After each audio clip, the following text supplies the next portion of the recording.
Elico East 371 antes de Cristo.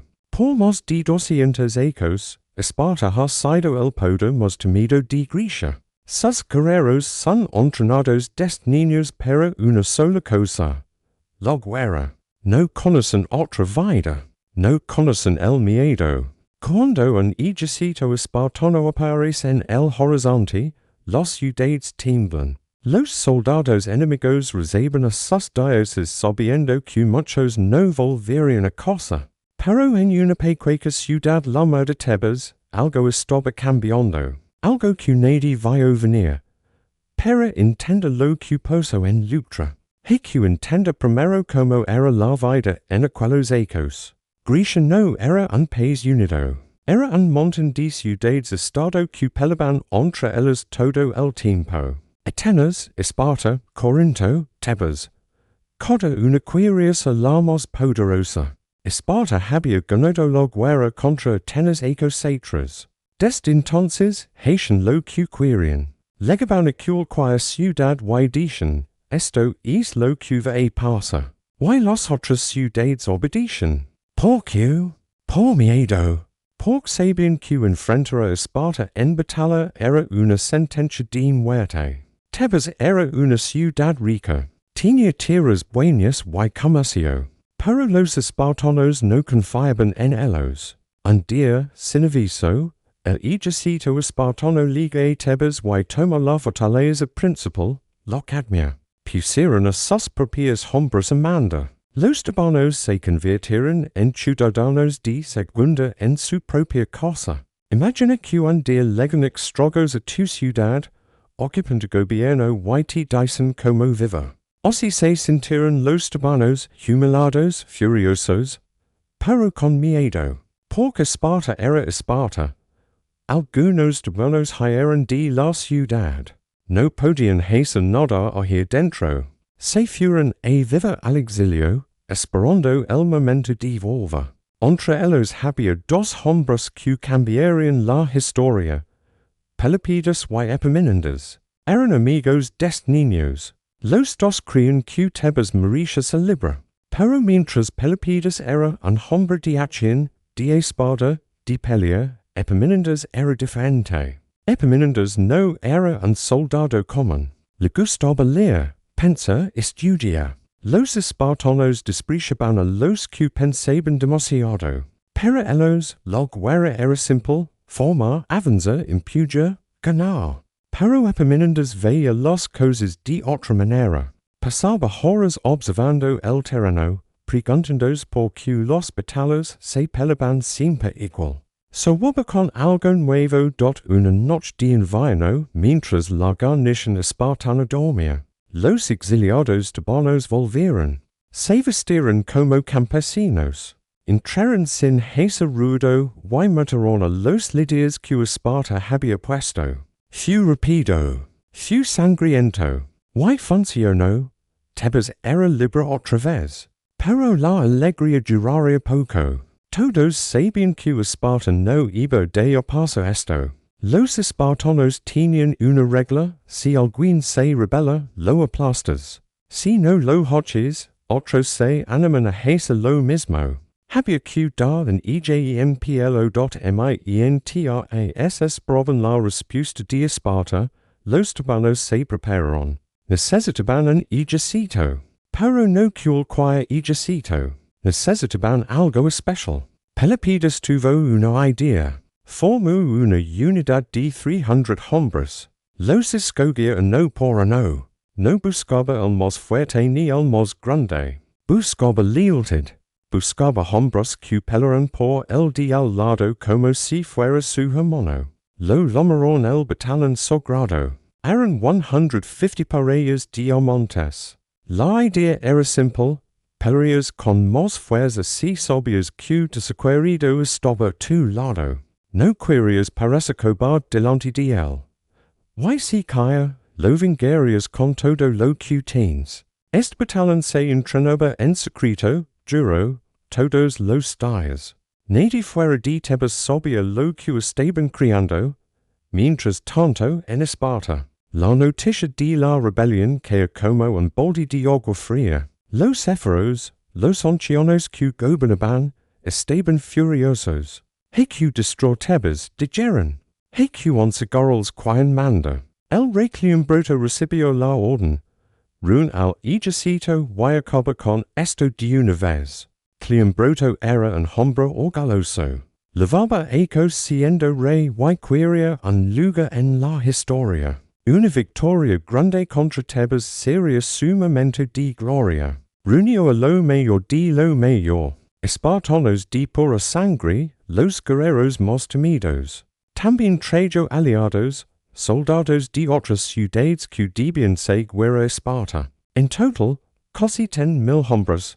Los Tebanos supieron que el ejército venía hacia ellos. El miedo volvió a los cales. Las familias hablaban en voz baja. Podemos ganar. Somos menos. Son espartanos. Epaminondas, que ahora era uno de los generales, escuchaba todo esto. Pero no se desesperaba. Pasaba las noches mirando mapas, preguntando sobre el terreno donde se encontrarían. Leuctra. Leuctra era una llanura abierta. No había montañas ni ríos que pudieran ayudar a esconderse. Sería un enfrentamiento cara a cara. Y en un enfrentamiento cara a cara, Esparta siempre ganaba. Pero Epaminondas vio algo que otros no vieron. Vio que los espartanos siempre ponían a sus mayores hombres en la derecha. Era su costumbre. Su movimiento favorito. El golpe de martillo con el que habían ganado sin batallas. Y si en lugar de pelear como ellos esperan, hacemos algo completamente diferente, pensa Epaminondas. Empezó a dibujar en la tierra, e mover pedritas como si fueran soldados. Sus oficiales lo miraban sin entender. Lo que proponía era una locura. Nadie en la historia de Grecia había peleado así. Los días pasaron y el ejército espartano se acercaba. Los dos bandos finalmente se vieron en la llanura de Leuctra. El sol pegaba fuerte. Del lado espartano todo era orden. Escudos rojos brillando. Filas perfectas. Silencio. Confianza. Del lado tebano. Los soldados miraban a ejército enorme y sentían el peso en el pecho. Muchos pensaban que no volverían a ver su cosa. Epaminondas los reunió antes de la batalla. No dio un discurso bonito. No prometió gloria eterna. Les dijo algo más simple. Muchacho, hoy no peleemos por fama ni por tierra. Peleemos por cala en frente de hombres que creen que son mayores que nosotros solo. Porque no quieren en otro lugar. Peleemos para demostrarles que están equivocados. Quédate al lado de tu compañero. Impuja cuando yo diga. Why no te sueltes? Los soldados asintieron. Algunos sonrieron nerviosos. Otros miraban al suelo. Pero cuando volvieron a sus posiciones, algo había cambiado. Ya no eran solo ciudadanos asustados. Eran un ejército con una misión, entonces comenzó. Del lado espartano, las flotas empezaron a sonar. Los espartanos avanzaban al ritmo de la música. Mantenían la formación perfecta. Paso a paso. Sin apuro. Sin miedo. Era un espectáculo aterrador verlos venir así. Pero los tebanos no se movieron como esperaban. El ala izquierda tebana, donde Epaminondas había puesto a sus mayores soldados. No era una línea delgada como siempre. Era una masa enorme. 50 hombres de fondo. Un bloque humano compacto. Y al frente de ese bloque, los 300 del batallón sagrado, con pelopidas al mando. Mientras tanto, la derecha tebana recibió órdenes diferentes. No avancen mucho, les dijo Epaminondas. Mantengan la posición. Si los espartanos los atacan, aguantan. Pero no se lanzan. Era extrago. En todas las batallas, todos avanzaban. Pero Epaminondas estaba rompiendo las reglas. Los espartanos vieron esa masa de tebanos viniendo hacia ellos en diagonal y no entendieron. ¿Qué hacen esos locos? Pensaron. Pero ya eritard para cambia. El impacto fue terrible. Cuando el bloque tebano choca contra la derecha espartana. El sonido de escudos y cuerpos se escuchó en todo el valle. Los espartanos estaban acostumbrados a empujar contra líneas delgadas. Pero esto era diferente. Era como trata de digna una montaña que se mueve. Fila tras fila de tebanos empujaban desde atrás. Los de adelante no podían que anquigiran. La presión era insoportable. Los espartanos empezaron a sentir que les faltaba el aire. Algunos caían y eran pisoteados por sus propios compañeros. En medio del caos, una lanza tebana encontró al requiem broto, que herido de gravedad. Los espartanos lucharon con todo para sacarlo de allí. Lo lograron, pero los heridos eran mortales. Su rey se moría. The que el rey rompió algo en los espartanos. Nunca había pasado. Un rey de Esparta no moría en batalla contra otros griegos. Era imposible. Pero estaba pasando. El batallón sagrado de Tebas sintió ese momento de duda y aprieto más. Empujaban y mataban sin descanso. No querían solo ganar. Querían destruir la leyenda de que los espartanos eran invencibles. La línea espartana comenzó a doblarse. Primero un paso atrás, luego otro. Y entonces se rompió. Los soldados de la élite espartana, los que nunca habían visto en la historia, empezaron a correr. Cuando la derecha caía, el resto del ejército espartano vio lo imposible. Sus mayores guerreros huían. Los aliados, los soldados de otras ciudades que peleaban para Esparta, simplemente dejaron las armas y se fueron. No iban a morir por una cosa peor de idea al final del día. El campo de batalla estaba lleno de cuerpos con copas rojas. Más de 1000 espartanos muertos. De ellos, 400 eran esparciotas de pura sangre. Hombres que no se podían reemplazar. En Esparta, los guerreros eran pocos y cada muerte era un golpe duro. Los sobrevivientes pidieron permiso para recoger sus muertos. Eso en Grecia significaba una cosa: rendición. Los tebanos dijeron que sí, esa noche mientras recogían cadáveres. Los espartanos no podían creer lo que había pasado. Su ejército, el mayor del mundo, había sido destruido por pastores y granjeros de Tebas. La noticia correría por toda Grecia. Y todo cambiaría. Pero eso ya es otra parte de la historia. El sol apenas comenzaba a calentar la mañana. Cuando los dos ejércitos terminaron de formar sus líneas. Del lado espartano, todo era silencio y orden. Los soldados levaban ecos peleando juntos. Sabían exactamente qué hacer. No necesitaban gritos ni órdenes desesperados. Las flautas empezaron a sonar y ellos comenzaron a moverse al ritmo, paso a paso, como una máquina perfecta. La batalla de Leuctra. Contada como si te la explicara un amigo, imaginad la escena del lado tebano. Los nervios estaban a tope.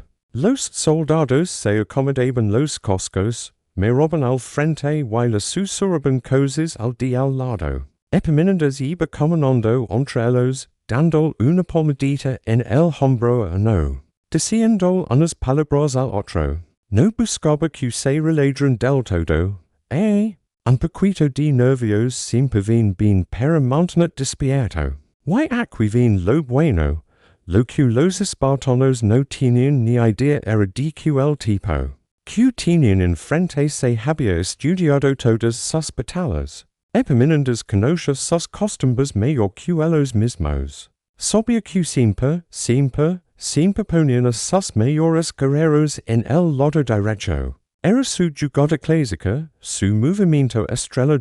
Así que Epaminondas dijo, ¿saben qué? Voy a hacer algo que nadie se espera. El plan loco pero genial en vez de poner a sus mayores hombres a la derecha. Como hace todo el mundo, los metió a la izquierda. Why no los puso en una fila normalita dioco o dos soldados? No. Los apela en una masa de 50 filas de profundidad. 50 filas de tipos empujando a no detrás del otro. Básicamente, un muro humano gigante. Why al frente de todo es bloque equian puso. Los 300 del batallón sagrado. Los muchachos de Pelopidas. Los que habían llorado que Dioje no retrocedían ni locos. La idea era atrevida, su lado más fuerte iba directo contra el lado más fuerte de los espartanos. Los dos pesos pesados chocando en el mismo punto. Pero la diferencia estaba en los números, 50 filas empujando contra dos. Eso es pura física, amigos, ahora. El problema era el resto del ejército tebano. Los del centro y la derecha. Esos eran menos y más débiles. Si los espartanos los atacaban antes de que el lado izquierdo hiciera lo suyo, los hacían pedazos. Por eso Epaminondas les dijo clarito, no se mueven, no atacan. Quedens quietecitos donde están. Si vienen por ustedes, aguantan, pero no avanzan. Imaginate lo difícil que es eso. Estás en medio de una batalla, visitas compañeros peleando. Tal tienes que cuidarte agitado, confiando en que van a ganar antes de que vengan por ti. Durísimo, los espartanos avanzan, los espartanos empezaron a caminar hacia adelante, con sus flotas sonando, sin prisa, con sus escudos rollos brillando al sol y sus lanzas al frente. Todo perfectamente coordinado. Los oficiales gritaban el ritmo, mantener la línea, no romper la formación, confiar en el compañero. El requiem broto iba en la derecha, como le correspondía. Rodeado de su guardia personal, los más duros entre los duros. Del otro lado, Pelopidas miraba fijito hacia adelante. Sentía sus 300 hombres respirando en la nuca. Sabía que este era el momento, la oportunidad de demostrar al mundo que los espartanos no eran dioses, eran gente de carne y hueso. Y la carne y el hueso se rompen la distancia se iba cortando. 500 metros, 400, 300, los corazones latian a 1000. Los manos sudaban, algunos rezaban. Otros pensaban en sus familias en si volverían a verlos, 200 metros, 100. Y entonces Epaminondas dio la orden. Su ala izquierda se puso en marcha, pero no de frente. Avanzó en diagonal, como en kilo que se clava inclinado. Directo al punto donde estaba Cleombroto. Directo al corazón del poder espartano. Los oficiales espartanos vieron eso y se quedaron como, ¿qué están haciendo estos Tebanos? Algunos pensaron que era un error. Otros sintieron un escalofrío sin saber bien por qué acute el choque cuando las dos líneas se encontraron. Amigos, el ruido fue brutal. Madera contra madera. Metal contra metal. Gritos, órdenes, maldiciones. Todo al mismo tiempo. Los espartanos de la primera fila aguantaron el golpe. Empujaron con todo. Pero detrás de los Tebanos venían más filas. ¿Why más? 50 filas de gente empujando hacia adelante. ¿Why entonces los espartanos sintieron algo que jamás habían sentido? No podían respirar. La presión era demasiada. Los spies resbalaban. Algunos caían y los teatros los pisoteaban sin cuira. El orden perfecto empieza a desmoronarse. El batallón sagrado al frente. Peliba como si no hubiera mañana. No solo empujaban, atacaban buscando cada hueco, cada cuello descubierto, cada pierna desprotegida. Cada espartano que caía era un grito de ánimo para los Tebanos. Cleombroto intentaba mantener todo bajo control. Gritaba órdenes, movía a sus hombres. Pero la presión tebana era como un río crecido golpeando una pared. Tarde o temprano la pared cede. si el rey paso, una lanza de bala dio el rey en el costado, clean broto sinsu el hero entrandal en la can, trata de segue en pai, de segue peleando, pero no pudo, sus hombres lo rodearon, lo sacaron de la primera línea y lo levaron atrás con los heridos, pero la herida era muy grave, la sangre no proba, los médicos hicieron lo que pudieron, pero se dieron cuenta de que no había nada que hacer. El rey de Esparta se estaba muriendo.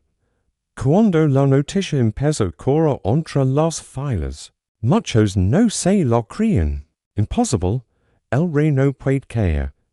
Pero cuando vieron su cuerpo siendo cargado hacia atrás, cuando dejaron de escacar sus órdenes, el miedo les entró hasta los huesos, los espartanos estaban entrenados pero no tenían miedo, pero eran humanos. Y cuando un humano vi caer a su líder, duda. Y en la guerra, duda un segundo te puede costar la vida. Los Tebanos lo notaron, lo vieron en los ojos de los espartanos. Y apretaron más, empujaron más fuerte, gritaron más alto. Iban a ganar, lo sentían en todo el cuerpo. Lo impensable batallón sagrado abría una brecha. Por primera vez en la historia, la línea espartana empezó a doblarse. Primero unos pasitos hacia atrás, luego más.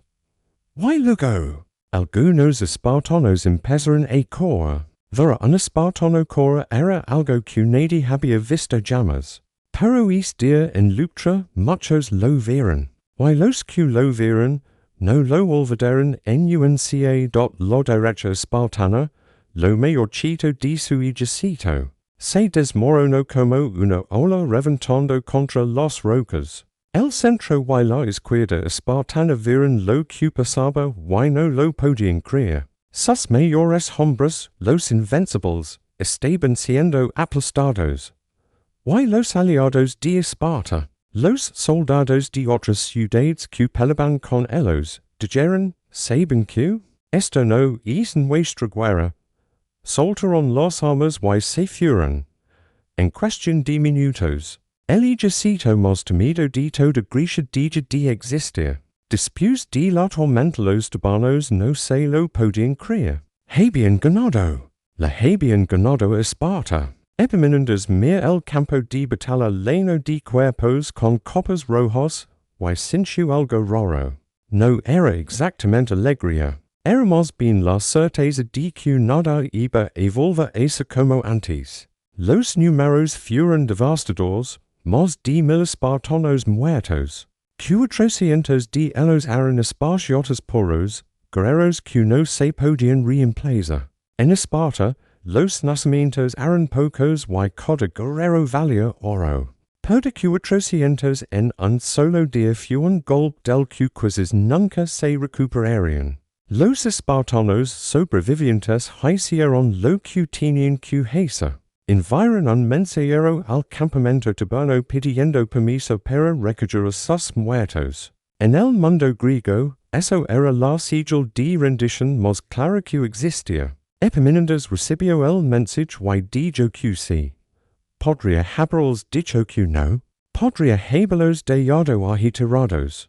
Pero no lo hizo. Era un hombre de principios. La guerra tenía sus reglas y él los respetaba esa noche. Los espartanos entraron al campo de batalla con Anticas. Buscaban a sus hermanos, a sus amigos, a su rey. Cargaban los cuerpos en silencio. Algunos lo robaban, intentando que nadie los viera. Otros miraban con rabia hacia el campamento tebano. Pero era una rabia mezclada con algo nuevo para ellos, respeto. Y en el campamento tebano, la fiesta era total. Los soldados se abrazaban, reían, loraban, bebían vino. Algunos todavía temblaban con la adrenalina en las venas. Pelopidas buscó a Epaminondas y lo abrazó fuerte. Sin decir nada, solo el abrazo de dos amigos que habían logrado lo imposible. Epaminondas se apartó un momento y miró los Anticas espartanas moviéndose en la oscuridad. Sobia q esta victoria lo cambioba todo. Tebas yo no era una ciudad de segunda. Ahora de Grecia iba a conocer su nombre. Y los espartanos, los dugos del miedo. Iban a tener que aprender a vivir sabiendo que no eran invencibles. Esa noche, mientras los héroes gemían y los vivos celebraban, el mundo griego comenzó a girar en una dirección nueva. Una dirección que nadie había imaginado posible antes de que el sol saliera sobre Leuctra. Cuando los primeros rayos del sol tocaron el campo de batalla, el silencio era tan pesado que podía sentirse en el pecho. Durante toda la noche, los espartanos habían caminado entre los muertos con sus antorchas, buscando rostros conocidos, cargando cuerpos, haciendo montones para quemar o levar a casa. Fue una noche larga y oscura. Llena de murmullos y llantos CONTENIDOS. Del otro lado, en el campamento tebano, la alegría de la victoria comenzaba a mezclarse con el cansancio. Los soldados habían bebido, habían cantado, habían abrazado a sus compañeros. Pero ahora, con la luz del día, veían el precio de la batalla. Amigos que ya no estaban. Compañeros que nunca volverían a casa. La guerra siempre duele, incluso cuando se gana. Epaminondas se levantó temprano. No había dormido bien. Su mente no probaba de dar vueltas, repasando cada momento de la batalla, cada decisión. ¿Podría haber hecho algo mejor? ¿Algo diferente? Pero cuando salía de su tienda y vio el campo cubierto de copas rojas, supo que había hecho lo correcto. Los oficiales espartanos llegaron al mediodía. Venían con la cabeza baja, pero sin arrastras. Eran hombres orgullosos y aunque habían pedido, no iban a humillas. Pedían formalmente lo mismo que la noche anterior. Permiso para levar a sus muertos. Y retirarse en paz. Epaminondas los recibió con respeto. No los insultó. No se burló. Les ofreció agua y un lugar para sentarse. Los espartanos aceptaron en silencio. Uno de ellos, un hombre medio con cicatrices en la cara, habló por fin. Nunca habíamos pedido una batalla así, dijo. Nunca. Nuestros abuelos, nuestros bisabuelos, todos murieron en victoria. Hasta ahora, quiero saber algo. ¿Cómo lo hicieron? Epaminondas lo miró por un momento. Podía haber guardado el secreto, podía haber disfrutado viendo el espartano confundido. Pero no era este tipo de hombre. La verdad merecía ser contada. Cambiamos las reglas, dijo simplemente. Ustedes siempre ponen lo mejor en la derecha. Todos lo saben. Pero nadie se atreve a hacer nada al respecto. Nosotros sí. Pusimos todo nuestro peso contra su derecha. 50 filas contra 2. No importa que tan buenos son sus hombres. 2 filas no pueden contra 50 si los de 50 empujan con todo. Double quotes. El espartano essentialmente. Era tan simple. Tan obvio. ¿Por qué nadie lo había hecho antes? ¿Por qué nadie se atrevía? ¿Por qué Esparta infundía miedo? ¿Y el miedo paraliza la mente? Eso no es todo, continuó Epaminondas. Mis hombres no peleaban por mí ni por Tebas. Peleaban por el compañero de al lado. El batallón sagrado de Pelopidas, los 300 que estaban al frente, son parecías. Amigos, amantes, hermanos de corazón. Cuando peleas sabiendo que el que está a tu lado es más importante que tu propia vida. Peleas diferente. Peleas más fuerte. El espartano me escuchaba sin parpadear. En Esparta también había lazos entre soldados, por supuesto. Pero eran lazos de entrenamiento, de disciplina, de ciudadanía. Esto era otra cosa. Era personal. Era íntimo. Era más poderoso. Y por último, dijo Epaminondas, mis hombres creían. Creían que podían ganar. Durante aquellos ustedes nos dijeron que eran invencibles. nos lo repetimos tanto que casi lo creemos. Paroia, cuando nos pramos frente a steeds, decidimos no creerlo más. Y cuando dices de creer en el mito se muere. Los espartanos se fueron poco después, levando la respuesta a su gente. No era una excusa, no era un consuelo, era la verdad. Y la verdad dolía más que cualquier mentira. Mientras tanto, en el campamento tebano, comenzaban a ligar noticias de toda Grecia. Los primeros mensajeros habían salido apenas terminó la batalla, corriendo hacia las ciudades vecinas con la noticia: Esparta ha caído, Tebas ha ganado. Nadie lo creía al principio. Algunos pensaban que era una broma cruel. Pero cuando llegaban más mensajeros, cuando los detalles se confirmaban, la incredulidad se convertía en asombro. En Atenas, la gente salía a los calles. Habían sido enemigos de Esparta durante años, habían perdido una guerra contra ellos, habían vivido humillados. Ahora, los espartanos habían sido derrotados por una ciudad que muchos consideraban de segunda. ¿Cómo era posible? En Corinto, los comerciantes hablaban del tema en los mercados. En Argos, los viejos recordaban batallas pasadas y comprobaban. En todas partes, el nombre de Tebas comenzaba a sonar con respeto. Y el nombre de Epaminondas empezaba a circular como el de un genio. Un hombre que había hecho lo imposible. Pero en Esparta, la noticia caía como una maldición. Los ancianos en el consejo se reunieron de emergencia. Los mujeres comenzaron a esperar noticias de sus esposos y hijos, sabiendo que muchos no recibirían buenas nuevas. Cuando llegó la lista oficial de muertos, el llanto se escuchó en toda la ciudad. 400 esparciotas, la flor de su ejército, hombres que no podían ser reemplazados.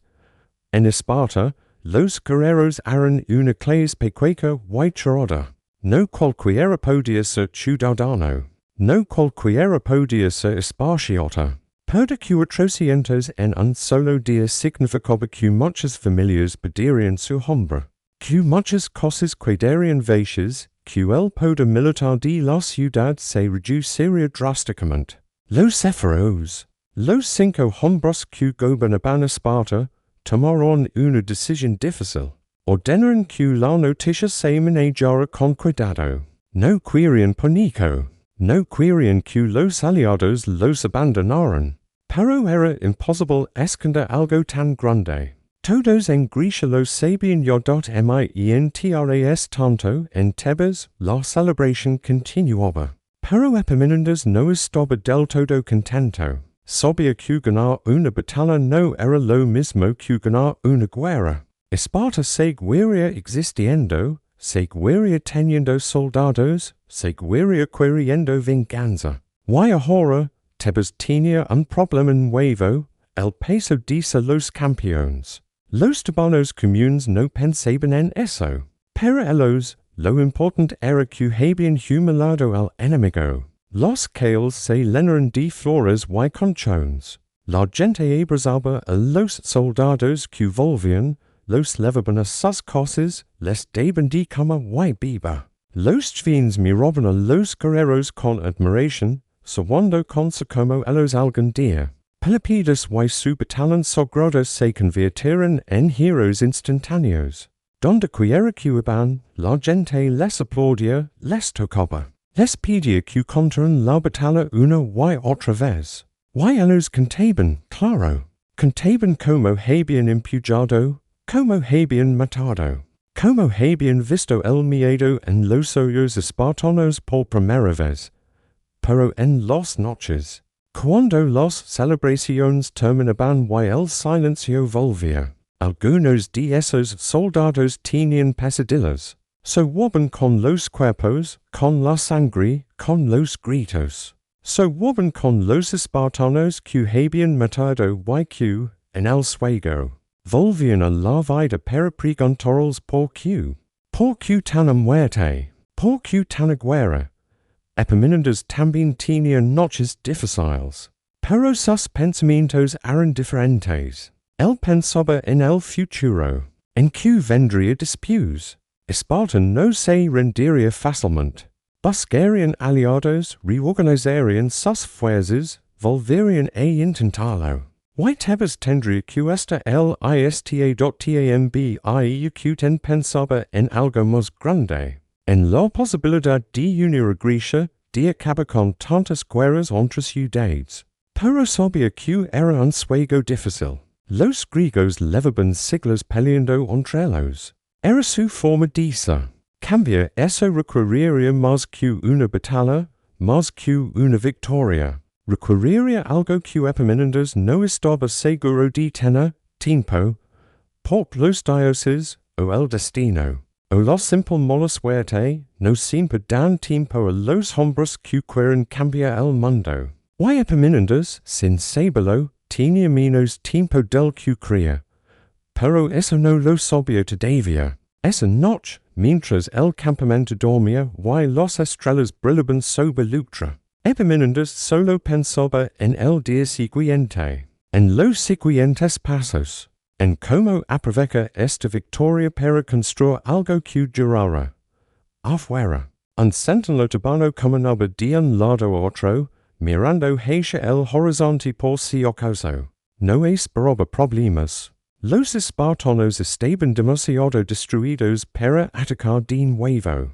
Pero el hábito de la guerra es fuerte. Y el hombre seguía vigilando, lanza en mano, protegiendo el juego de sus campesinos. En algún lugar del campo, un perro ladraba a la luna. El sonido se perdía en la llanura vasta. Y los muertos, envueltos en sus copas rojos, esperaban el fuego que los convertiría en cenizas para siempre. Los días después de la batalla fueron extraños para todos. En Tebas, la gente no podía dejar de hablar del tema. En las plazas, en los mercados, en las casas, la conversación siempre volvía a lo mismo. ¿Cómo le ganaron a Esparta? Los que habían peleado contaban su versión una y otra vez. Y cada vez la historia crecía un poco más. Los espartanos eran más grandes, más feroces, más numerosos. Y los tebanos más valientes, más listos, más fuertes. Así funcionan las historias después de una victoria. Epaminondas no participaba de esas conversaciones. Prefería caminar solo, pensar en lo que venía. Sabía que Esparta no iba a olvidar esta humiliación. Los espartanos tenían memoria larga y rencor eterno. En algún momento volverían. Y cuando volvieran, habría que estar listos.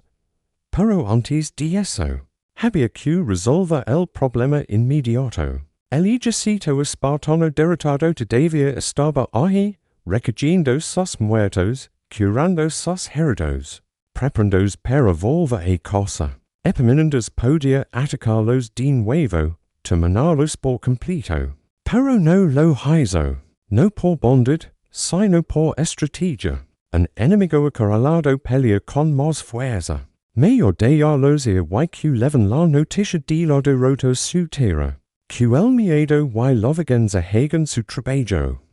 La victoria de Tebas, los días pasaron y, por fin, los espartanos se marcaron. Se levaron lo que pudieron y dejaron el resto atrás. El campo de batalla quedó vacío, con marcas de la pelea por todos lados, tierra removida, armas rotas, moncas oscuras en el suelo. Los tebanos también recogieron sus cosas y volvieron a casa. Era hora de celebrar. La gran entrada a Tebas, la llegada a Tebas fue increíble. Las calles estaban repletas de gente. Las mujeres lanzaban flores. Los niños corrían detrás de los soldados y los ancianos lloraban de la emoción. Los guerreros desfilaban con sus armas, sus escudos y, sí, también con sus heridas. Algunos cayeron, otros levaban el brazo vendado, pero todos tenían una sonrisa enorme. Habían vuelto a casa. Estaban vivos. Y habían ganado. En el centro de todos marcaba el batalón sagrado, los famosos 300 de Pelopidas. La gente los miraba con admiración y quizzes un poquito de asombro. Eran especiales, y se notaba, no solo por como peleaban, sino por es brillo en sus ojos que dicha, lo dimos todo. No falamos, Pelopidas iba al frente, con el casco bajo el brazo. El pelo todo sudado y la ropa hecha un desastre. No buscabase el centro de atención, pero la gente lo adoraba igual. Le tocaban el hombro, gritaban su nombre, lo bendicen. El acento con una sonrisa, les daba los groches y seguía caminando. La verdad, lo único que quería era ligar a cosa, quitarse la armadura y dormir una semana enterita. Epaminondas entró casi al final, caladito. No le van mucho los desfiles ni los homenajes. Prefería pasar desapercibido. Pero la gente lo conoce bien. Todos sabían que él había sido el cerebro detrás de la victoria. Algunos se acercaban para agradecerlo. Otros querían tocar su copa como si fuera un amuleto de la suerte. Él les ponía la mano en el hombro con Querico, les decía unas palabras amables y seguía su camino. Días de fiesta. Y de tristeza, durante los días siguientes, Tebas fue una fiesta sin parar. Había ceremonias para los dioses, banquets enormes, jugos y competencias. Los sacerdotes decían que los dioses habían elegido a Tebas para cosas grandes. La gente lo creía con todo el corazón. Necesitaban creerlo. Pero no todo era alegría. En algunas cosas, los muchos loraban a sus seres queridos. En otras, los hijos preguntaban por sus padres y nadie sabía qué decirles. La victoria tenía un precio. Y es precio se pagaba en silencio, detrás de las puertas cerradas. Lejos de las celebraciones. Epaminondas hizo algo muy bonito, fue a visitar esas cosas. Se senta con los viudas, con los orfanos, con los padres que habían pedido hijos. No llevaba discursos elegantes ni promesas vacías. Simplemente se sentaba con ellos, compartía el silencio. Y les decía que su querido había peleado con Valencia y que Tebas nunca olvidaría su nombre. No era mucho, pero significaba un montón. Un día, un anciano le hizo una pregunta difícil. ¿Valía la pena? ¿Mi hijo vale menos que la gloria de Tebas? Epaminondas lo mira los ojos y se tomó su tiempo para responder. Al final dijo, no lo así. O yo le pudiera decir que sí. Pero la verdad es que no tengo una respuesta fácil. Lo único que es que si no hubiéramos peleado, hoy seríamos esclavos de Esparta. Y su hijo no habría querido vivir así. El anciano asintió en silencio.mientras tanto, en Esparta. Mientras Tebas celebraba, en Esparta la historia era muy diferente. Las puertas de las casas se cerraban. Las mujeres se vestían de negro. Los hombres caminaban con la cabeza agachada. Había una tristeza y una vergüenza enormes flotando en el aire. Los espartanos que volvieron con vida no fueron recibidos como heroes, sino todo lo contrario. Algunos fueron ignorados, otros mirados con desprecio. En Esparta, todo era lo peor del mundo. Para ellos era mejor morir que volver derrotado. Y para colmo, habían pedido a su rey Cleombroto, lo honraron con los honores de un rey, claro. Pero hasta en su funeral había un sabor amargo. Había sido el primer rey espartano en morir en batalla contra otros griegos. No era exactamente un récord del que sentirse orgulloso. Los líderes espartanos se reunieron en secreto para decidir qué hacer. Algunos querían venganza yo mismo, junto otro ejército y reyes a Tebas. Pero los más sensatos sabían que eso era imposible. Habían pedido demasiados hombres. Necesitaban tiempo, quizzes ecos, para reconstruas. Mientras tanto, tocaba aguantar la humiliación. Why esa humiliación no era nada fácil. Los aliados de Esparta empezaron a mirarlos de otra manera. Muchos se preguntaban si los invencibles caeran.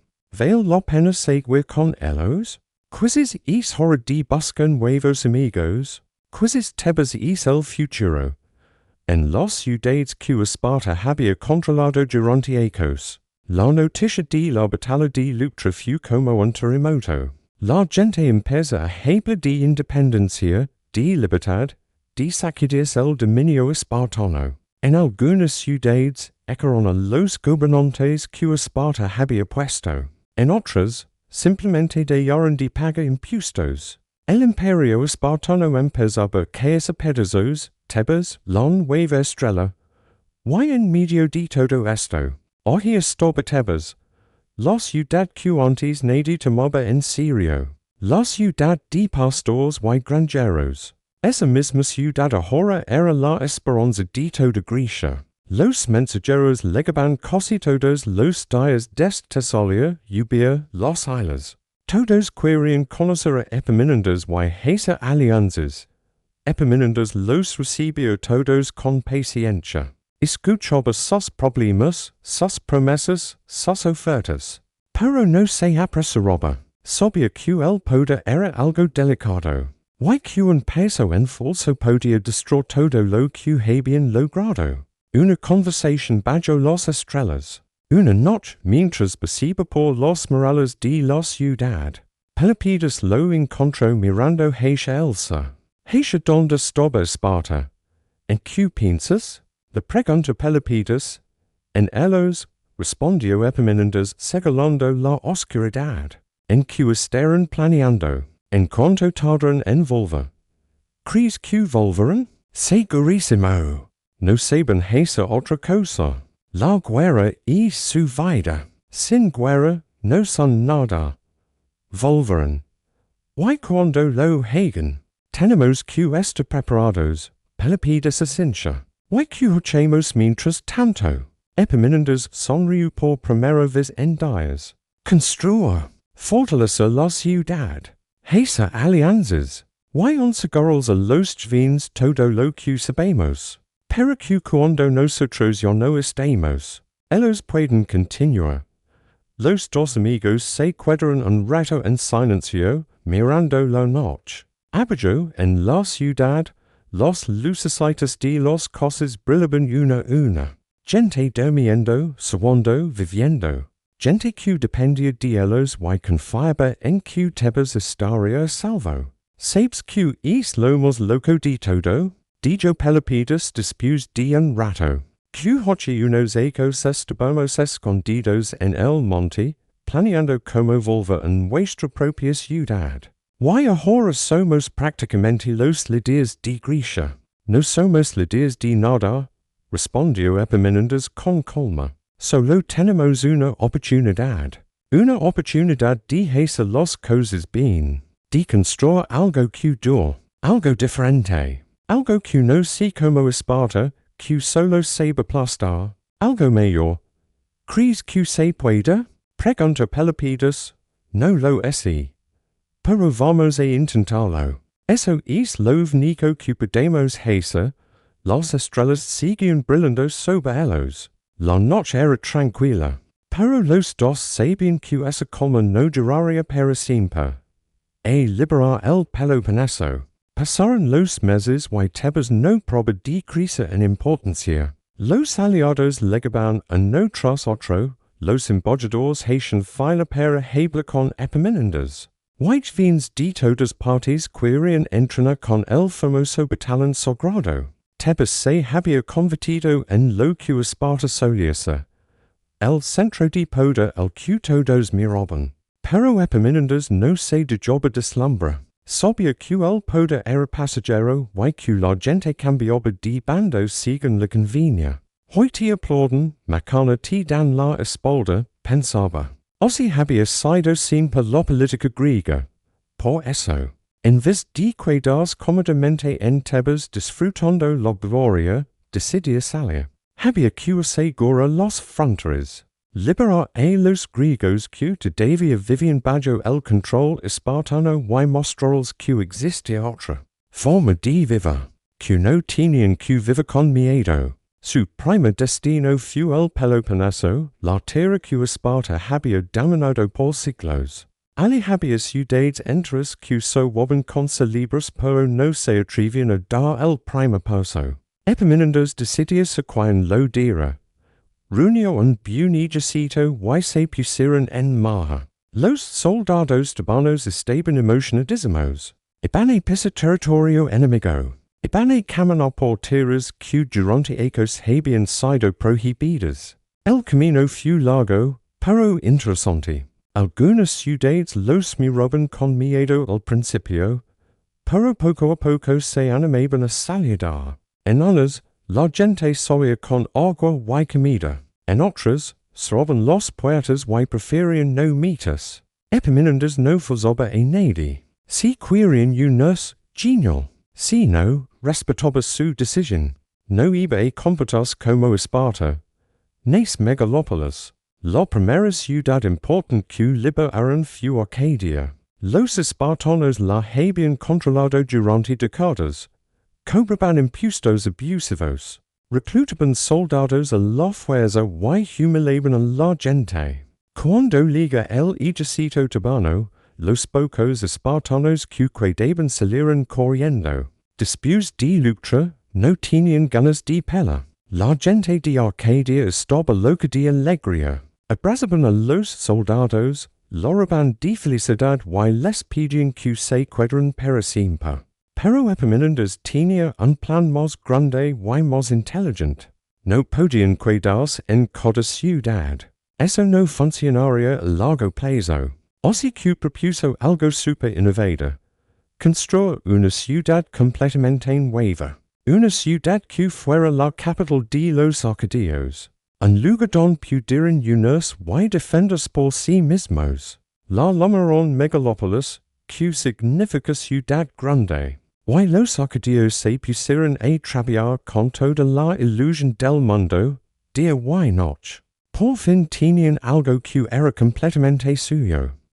El siguiente paso era más peligroso. Había que ir a Messenia. Messenia era un territorio que Esparta había conquistado hace cientos de años. Los messenios habían sido esclavizados, convertidos en siervos de los espartanos. Generaciones enteras habían nacido y muerto en esclavitud, sin esperanza de libertad. Hasta ahora, cuando el ejército tebano llegó a las montañas de Messenia, los esclavos no podían creer lo que veían. Algunos habían oído rumores de la Batalla de Leuctra, pero pensaban que eran cuentos. Tebas ganando a Esparta? Imposible. Pero ahí estaban los soldados, con sus armas, sus banderas, sus escudos. Eran reales. Epaminondas reunió a los líderes messenios y les dijo algo simple. Ya no son esclavos. Son libres. Construyen su propia ciudad, su propio gobierno, su propio ejército. Nosotros los ayudaremos a empezar. Pero después tendrán que defender solos. Los messenios loraban. Hombres grandes, mujeres ancianas, niños que apenas entendían, todos loraban. La libertad era algo que solo habían escuchado en historias. Y ahora la tenían en sus manos. Construyeron la ciudad de Messenia en lo alto de una montaña, con murallas enormes para que nadie pudiera volver a esclavizarlos. Trabajaron día y noche, con una energía que nadie sabía que tenían. Los tebanos ayudaban en salvaban, protegían. Pero el trabajo era de ellos. La ciudad era de ellos.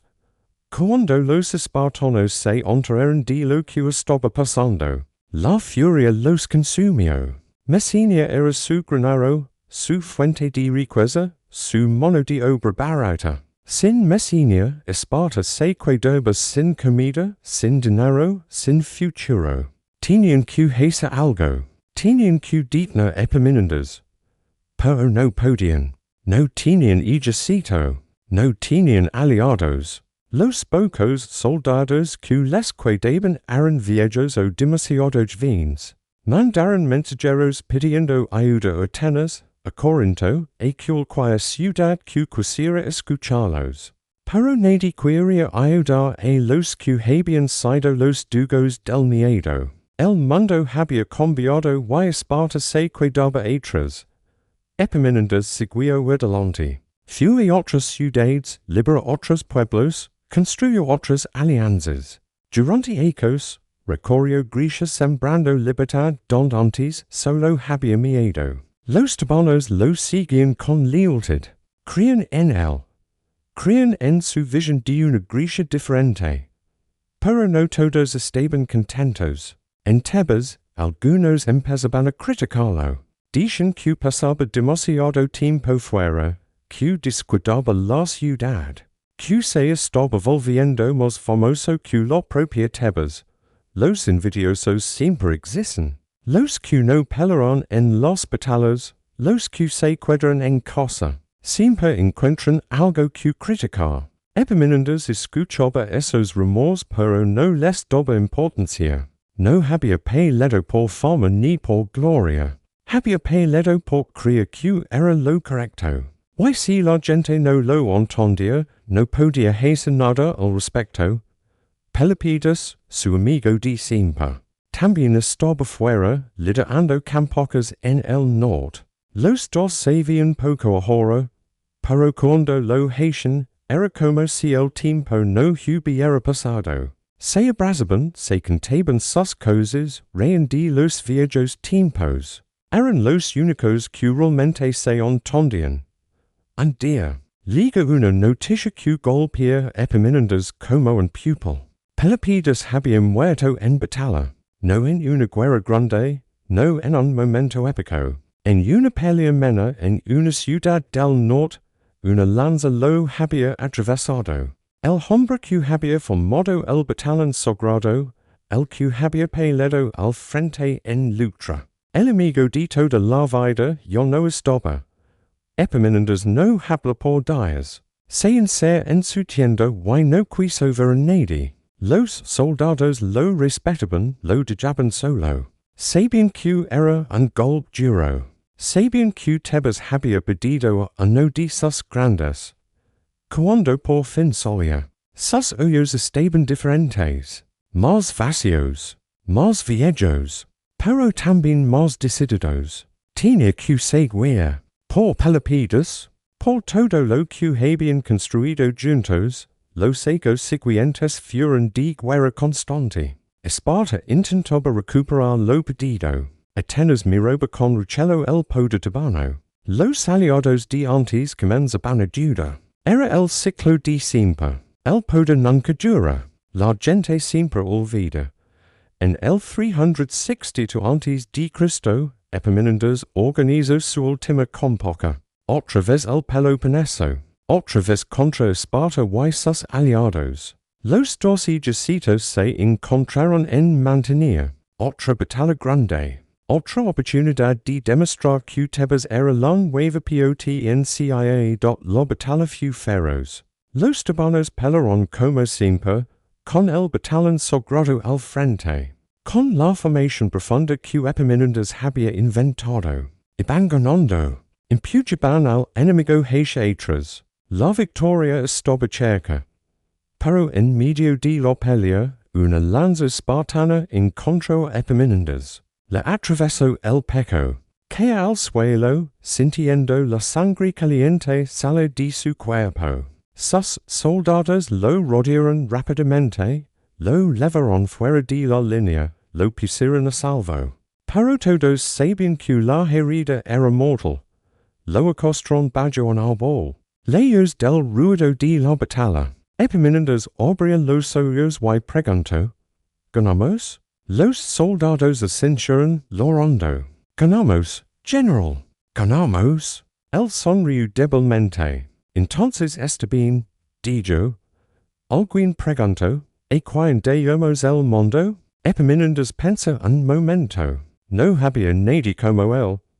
No había nadie como Pelopidas. Los dos grandes se iban, y Tebas seque derbas sin sus genios, nombran a los mayores, dijo, y sera los hoyos, Epaminondas murio esitard, bajo isabol, leyos di su cosa. Los soldados luraron como niños. Habían pedido a su líder, a su padre, a su amigo. Pero habían ganado la batalla. Habían honrado su legado.